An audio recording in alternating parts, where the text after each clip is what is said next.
Sir, tawagan mo sila. Ano ba to? May variance kasi. Pero kung sasama ako sa iyo, huwag kang magtingin dyan. Sasama ako sa iyo. Yes, sir. Thank you, sir. Total, nandito naman tayo sa government facility. Yes. So, escape is not a problem. Impossible dream. Thank you, sir. Okay lang mga aparado. Ang akin lang, I might not have the chance anymore to lecture on you na the serious implications nito. We have withdrawn and then you would allow it to be brought to a body of which we are no longer a member. Isa yan. Kaya sabihin mo din sa sabi ni Mayor, kindly ponder on this irrevocably.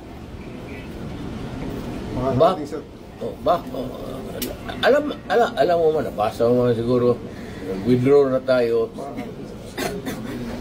So, bakit mo ako dalhin doon sa international body na hindi tayo membro?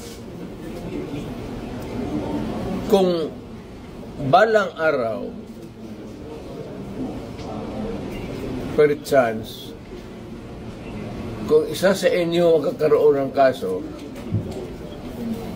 at joking ko yung mga politika, alam mo naman politika ito. Sabi ko siguro, doon hatakin mo yan doon sa maligayahan kayo niyan. I'm reminding you, not because I want to, I'm not berating you actually. I'm giving you a lecture na ponder on it seriously because magkakaroon ito ng implication. Una-una, I don't know about, but my family, lalo na si Vice President,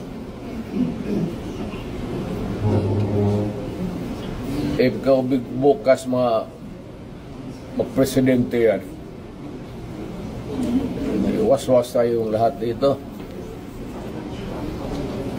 Or, on a longer term, kung tatakbo yan, mananalo yan. Dahil nga sa ginawa ninyo tuloy yung ano.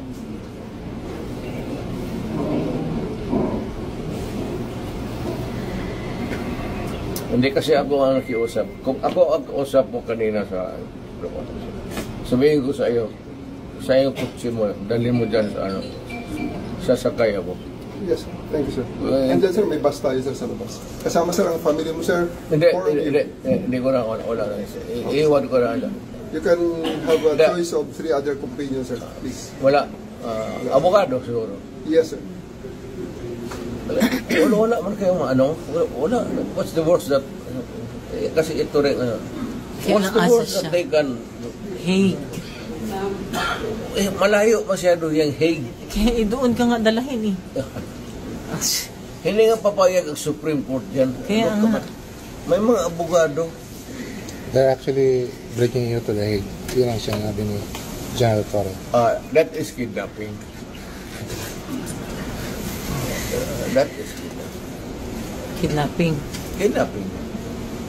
Could you just answer that, Mr. President, on the proper forum? Andito naman mga abogado niyo. Okay na siguro. Kaya nga, but sabihin mo yung ICC is out of the question. Yes. Dito tayo